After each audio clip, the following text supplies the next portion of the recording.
Okay, so for this project, we're going to show you a bunch of different tools that are available in Exocad, and then we're going to use this case here with a survey crown on 29 and a patient that's going to be receiving a future RPD just as a case example to highlight some of these tools. So go ahead and start up Exocad, and then under Client, you can hit the drop down and then find your name. If it's not in there, you can click on the pencil mark and then type in your first and last name and then hit new, and you'll get added to that client list here. So for patient name, we'll just call this survey crown, and then let's go ahead and start to set up our case. So tooth 29 is the crown that's been prepped, so we're going to hit anatomic crown. We'll go 3D print and then hit OK here.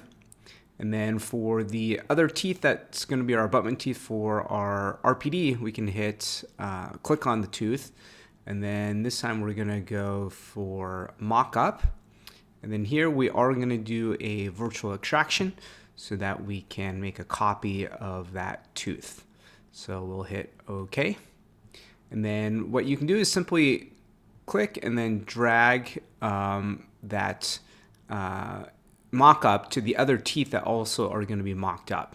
So we're going to drag that to 17 and then to tooth number 20 or 21. So all the parameters that were selected get applied to these other teeth. And then tooth 27 we're going to use as our indirect retainer there. So once that's set up, we can hit save, and then we'll hit design. So now it's going to ask us to load our case data. So go ahead and hit documents, and our files are going to be stored there. Click on survey crown 29, and from the upper left side you can see it's asking for the lower jaw. So for this project, you want to select the one labeled survey crown lower jaw here, and then it's going to ask for the upper jaw, which is the antagonist, and you can select that. And then here you're going to rotate the scan so that you're looking down the occlusal surface here, just like it shows here in the wizard. And then you can hit next. And then right away, before we start detecting the margin line, we're gonna jump into expert mode here. So again, some of the shortcuts here: A to turn on and off the antagonist, so we can make that disappear. S is to turn on the working jaw scan. So if we turn off the color here, we can see that the scan of this crown prep didn't clearly pick up the margin around that tooth. So what we can do is import a die scan that's been poured up and trimmed to merge that and get a clean margin there. So to do that, we're in expert mode, and you can hit tool, and you're going to go add remove mesh. And then we're going to go to the mesh type, and it's important to select the correct mesh type here to get the appropriate wizard here. So it's going to be extra jaw scan. And then from there, we'll hit load. And then in that same survey crown 29 folder, you're going to find one labeled 29 die trimmed. So we can hit yes here, and we'll hit OK. So you can see that this is a stone model of a different impression that was made. That has a nice clean margin everywhere. So in order to get those to merge, you can either right click and go scan alignment, or if you click on the bottom here, you can see that the scan alignment icon is lit up, and you can click that. So what you want to do is just orient the two models so that they're closely resembling each other in the same orientation. So we're going to look with the occlusal straight down, and then we're going to click on a common data point here, and then the computer is going to go through and then merge that together. So you can take a quick spin around and just make sure that everything looks well aligned there. If it's off, you can click a different area of the or move the circle to get it to better align. So if you're happy with that, you can hit OK. And then here it's going to ask you what we want to do with the overlapping data. In this particular case, we're going to hit the first one, which is merge data scan. And basically, anywhere that's overlapping from the primary jaw scan is going to be removed, and it's going to be replaced with the scan that we had imported. So once we hit that, it's going to automatically do that, and we're not going to be able to undo anything. So make sure it's oriented correctly. But you can see here that it's essentially replaced that unclear margin with our stone cast in the correct orientation for us to use as our working model here. Now, if you look at the left side of the patient, you'll notice that tooth number 17 is severely lingually tipped here. So if we take a look at a different model of the patient, you can see that number 17 is actually more in line with the ridge here. So what's happened is that during the intraoral scanning, because of the long edentulous segment, that tooth was captured in the incorrect position. So using our extra jaw scan feature, we could also replace this distal extension with a more accurate representation by running through the same steps here. Okay, so we'll go ahead and hit tools, and then again we're going to add remove mesh, and then we're going to go extra jaw scan, load, and then this one's going to be labeled this 17 lower jaw scan. So click on that, we can hit yes, and then we're going to go through and replace the space on this number 17 area. So we'll hit OK here. Before we merge everything, though, you can see that the scan that we're importing isn't very clean here. So let's clean that up a little bit. And one of the tools that you're going to be able to use is this Edit Mesh tool. So we can right-click here and then pull up Edit Mesh. And then we're going to make sure that this Select Through icon is selected. And then you can do this a couple ways. You can just do single clicks and then draw a circle around the areas that you want to remove. Double click to close the circle, and then hit delete to start removing unwanted data here. So we can do that. Just be careful when you use the Select Through tool. Let me kind of show you what that means. So let's say you wanted to remove this tooth here. If you select that and do a circle around it, everything behind it gets selected as well. Okay, so if you want to clear that, just hit none. So we'll continue to remove some of this bad data here. Okay, and then one of the other things I want to show you too is you see how there's little islands here. If you do the select by click button, what you can do is select the working arch, and then everything that's an island that's not connected to that, if you hit invert, will now be selected. And then you can hit delete to delete some of those islands. So that's just another way of quickly removing bad data if you have a lot of little islands in your scan that you want to get rid of. So I'll go ahead and clean this up real quick.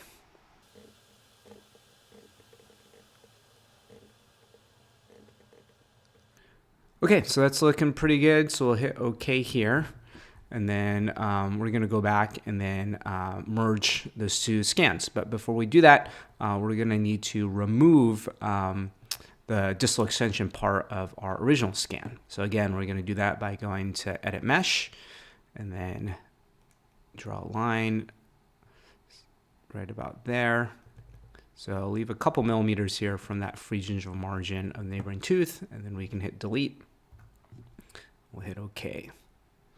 So let's jump back into our scan alignment, and then it's going to bring up this same wizard here. So again, line it up so it's somewhat in line with each other. You can find a very distinguished feature here. So like this wear facet here on the canine as our common data point, and the computer is going to stitch that together for us. Okay. So from here we can hit OK. But instead of merging the overlapping data set like we did with the dye, we're actually going to manually select the regions that we want to be that we want to transfer over. Okay, so let's hit S. So I'll show you. This is our scan that we want to import or to add on to. So go ahead and hit none, and that deselects everything. We can make that brush size a lot bigger, and then we can turn on that scan to see where we need to start selecting to overlap. Now this algorithm is a little funky, so what you want to do is just select a little region here initially just to make sure it stitches together properly. Okay, so you can see that the part that's highlighted with a little more brightness is the stuff that's already been added onto or connected. And now we can go back and then select a larger region once we know that the computer is able to successfully add on to that junction there. So we'll go ahead and select the rest of this arch here in yellow, and then we'll hit apply to get it to merge. Okay, we'll hit apply. Okay, so we can check to make sure that everything looks good. So this is our new working jaw scan. Okay, so you'll notice once we hit OK, we can't edit that anymore. So the imported scan disappears from our scene here. Okay, so that looks good. And then now we can take a look here. Since this is a stone model, there's a little discrepancy here. So here's another tool that we're able to use to correct a little defect like this. So you're going to right click, and then you're going to select freeform scan data instead now. So let's turn off the antagonist so we can see a little bit better. And then if you look here, there's a bunch of different tools that you're somewhat familiar with: add, remove, smooth, flatten, or these anatomic tools that you can manipulate the cast here. Okay. So what we're going to do is start with smooth, flatten. Okay, and then we're going to smooth out that little defect, and then we'll add to it to kind of fill in to make it look like what a tooth should look like there. So this is helpful if you got little bubbles, either negative or positive stone bubbles in your cast, or you have a misscan somewhere. Another reason you may want to do this is, let's say they have braces and you want to remove the braces on the facial. Okay, just be careful manipulating this scan data because at the end of the day, it's sort of an arbitrary manipulation of it. So if you're making a prosthesis and you need it to make it fit to the teeth, it's possible that you kind of alter areas that you really don't need to or shouldn't be altering. So be mindful of what you're doing to the working cast to make sure it's kind of non-critical areas that you're manipulating. So part of this project, this isn't simulating what we'd actually do for a patient. What we're doing is just using this case to show you some of these tools that are available. So this isn't really a good representation of what you're actually going to be doing in the software, at least for these other abutment teeth. Okay, so I'm happy with that correction there. So hit OK. So that's the freeform scan data tool. So you can see that that tooth is now corrected there. All right, so let's jump back into the wizard here. And then it's going to start by asking us to select the margin of our crown prep. So now that our die has been imported, this should just be a one-click thing. So we're under detect, which will do it automatically, and super gingival is selected. So just one click, and we can verify by spinning around that our margin is well selected and accurate.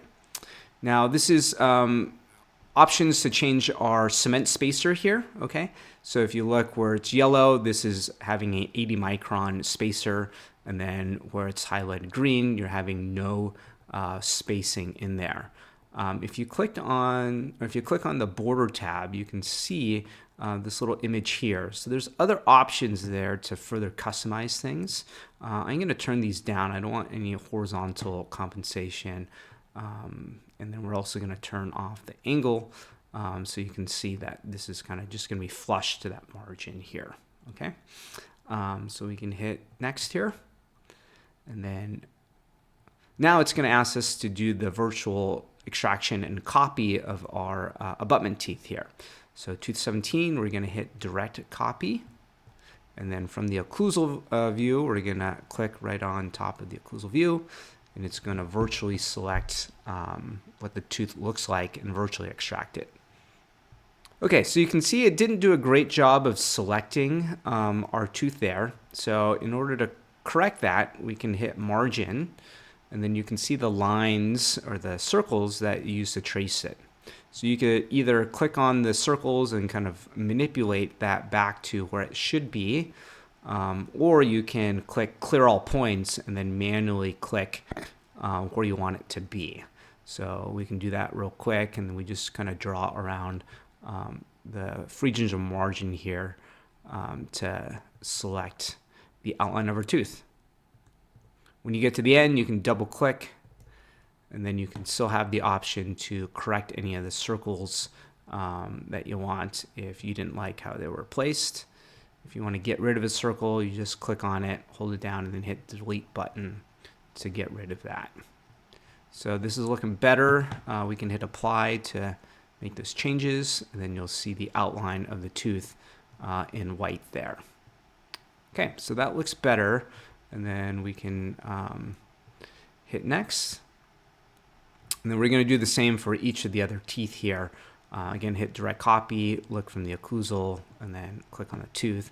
And then these, since these are a little bit more clear, should segment out a little bit easier.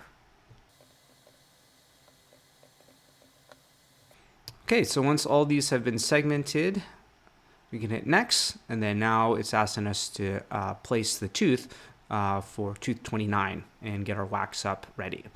I don't love this place model tooth tool. What we're going to do is going to go back into expert mode, and then I like this tooth placement one. So when we select it, just click that individual tooth. So we're just changing 29 only. And what this allows us to do is choose a tooth library where it just changes only tooth number 29. So you can look through and see what tooth library that you like best. I'll select HD here. Okay, and then from here, there's a few tools that are helpful. Under the simple tool, I like to hit rotate and occlusal only. And this allows us to rotate this tooth from the occlusal to the right orientation here. You'll notice that this crown prep is actually a little bit rotated here. So if you want to visualize what that tooth looked like prior, we have an old scan of this patient before anything was prepped.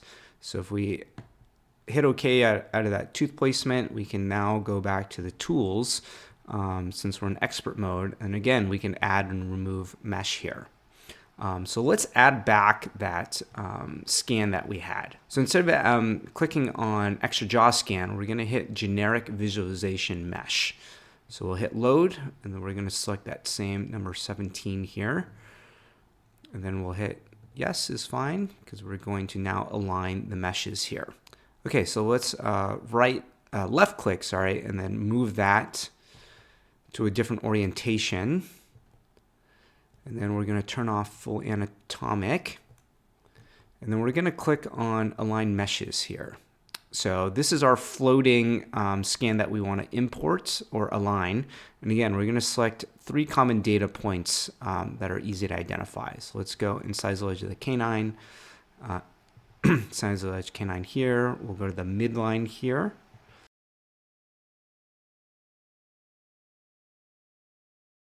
Then we're going to go perform alignment. And then from there, we can hit best fit matching. And then it's going to run through an algorithm to align those in the correct orientation. So let's hit OK. And that looks OK. OK, so now we can turn this on and off to see what the pre-op tooth looked like to help us orient the rotation, so we can mimic what the patient had prior to prepping that crown. So if we go back now to our tooth placement, we can kind of get a visualization of are we close to what the pre-op looked like. So let's go and move this in the correct spot. Again, let's rotate, occlusal view, and then get that approximate rotation. And then the other tool that I'm going to spend about 90% of the time in is going to be in this advanced tab with the eyeball. And then this one, you can hit Control and Shift and then just manipulate the contours in that direction here. So let's extend it so it meets the margin. And then from here, you can choose if you want a flatter or more pointed anatomy here. So let's make that a little bit more flat. And then we're just going to get that pretty close to where it needs to be. So we can toggle that on and off. And then our cut view tool is kind of helpful too to see where it is relative to the prep. You can see our occlusal thickness is insufficient, so we're going to raise it up just a bit. Okay, and then we have the show distances selected with the interferences of the antagonist. If you wanted to look at the upper teeth, you can hit the A button to see where you're at in terms of your wax up relative to your opposing arch. So we're lacking contact on that buccal cusp tip. Another tool that you can use is this wax knife, and then you can just click and then drag and then raise that up. And then we should see some contact there if the show distances are selected. Okay. Okay, so that looks good for now. Let's hit OK. And then let's jump back into the wizard. And then you can see it's adapting our crown to the margin there. Okay, so the next part of the wizard is selecting our virtual wax up. For this exercise, it's not so critical where it's at. So we'll just look from the occlusal view and hit the set insertion direction from view and then hit apply. Okay, let's hit next here. Right, so we're in the freeforming tab here now. So this is where we can start to manipulate the other teeth as well. Okay, so these tools, if you remember from the other exercise, you can do the smooth or add remove to kind of smooth things out. There's also the anatomic tools to kind of manipulate any individual cusp tips, things like that. So under adapt, we're gonna go to the approximal, and just a reminder here, the approximal is just cutting the interproximal contacts to the neighboring tooth here. So if we turn this down, we'll just kind of simulate, like let's say we added a little too much material to the adjacent teeth here. So you can see the strength of that contact is too strong here, it wouldn't seat here. So if you did the adapt and then approximal, you would then cut that interproximal region to the neighboring tooth. So you can see that that computer does that automatically for us. Okay, but with that approximal tool, there's other features here. So we can do this cut with disc tool. Okay, let's turn off the virtual wax at bottom just for now. We'll turn on the jaw scan, and we just need the disc on the areas that we're going to do the guide plane reductions. So if you click on a disc that you don't want and then you hit delete here, you can get rid of the areas that we don't need. So we don't need it on these canines at all. So click delete. It doesn't highlight the disc, so you're not sure if you've clicked it or not, but if you hit delete, it should go away if you click the right area here. Okay, so what we want to do is look from our desired path of insertion of the RPD here. So this looks like probably a decent path of insertion. And then once you're happy with that, you're going to scroll down until you see this orient disc towards view. So when you hit view, it's going to reorient the disc to all be parallel to each other with that path of insertion. Okay, and then from here, you want to click on the blue arrows to rotate around the axis. So you see that center line here. Everything that you manipulate with these side arrows is going to just rotate along that axis. So what I want to do is rotate it so it's pretty parallel with that interproximal contact. And then you can click and then bodily move it to determine how much of that tooth gets reduced. Okay. So if you click on these arrows and drag, it doesn't change if they're parallel to each other. So feel free to rotate these from the occlusal view. Okay. So this we can manipulate, so it just takes off a little bit right there. It looks good. And let's do that for the other teeth here.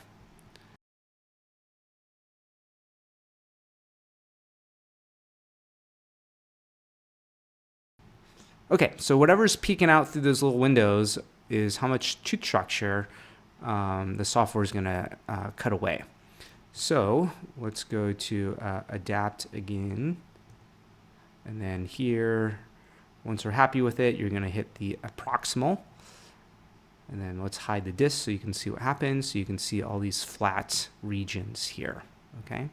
So yeah, if you're designing multiple survey crowns and all these teeth, let's say you have these all prepped, you can kind of simultaneously do this guide plane reduction in all the teeth at the same time to make sure that every guide plane is parallel to each other. Okay, so let's go back and put in the rest of our rest seats. So let's go add remove and then hit shift.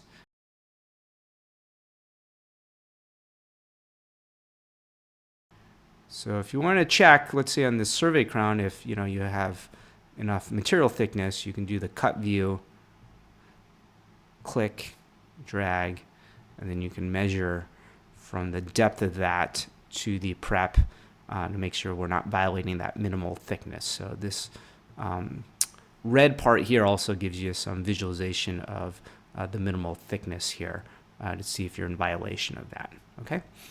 So if that looks good, then we got our guide planes rest seats kind of built in to these teeth here. Okay. The only thing kind of left to do is this canine. We got to put in the rest seats in that cingulum there. Okay, so we'll hit next here, and yes, we can overwrite the files. Okay, so now we can freeform these restorations, but you'll notice that this is now labeled as merged parts. So when we get to this freeform merge, it allows us this paint and pool function here. So what we can do is click the drop down here, and then we can change the brush size. And then let's do 0.2 should be okay. And then the elastic size 0.5. And then for our cingulum, what we can do is draw really like a diamond here. And then that's going to be our cingulum rest that we're going to design. Okay. So the green is the parts that's going to be directly manipulated. And then the yellow is sort of a buffer or elastic zone that kind of smooths that transition. Okay, and then from here we're going to hit the pool moving parts. And then the first view we're going to look at is from the occlusal. And we're going to click where it's green and then drag that out so it's more lingual. And you can see that elastic zone being manipulated as well. And then we're going to look from the lingual view and now drag it up to get that cingulum rest seat shape. So from the side here. So if you want to manipulate it further, you can kind of pull it back out even more if you want to exaggerate it. And then when you're happy with the overall design or the macro design, we can hit back to free to then smooth things out. Okay, so that looks pretty good. And then from here, we can just go to our smooth feature. We can turn down the strength and the size a bit, and then we can just start to smooth things out here. Let's smooth that little bump there to make it look like a cingulum rest for our indirect rest seat here. Yeah, so that kind of concludes this little exercise here. So you got to learn a few things of how to edit the model. We did freeform scan data. So those options are free for you really at any point here under expert mode. So you can edit, mesh, freeform scan data. We also looked at replacing bad data with the extra jaw scan functions. One where it just replaces the overlapping areas, and then the other with manually selecting what areas you want to replace.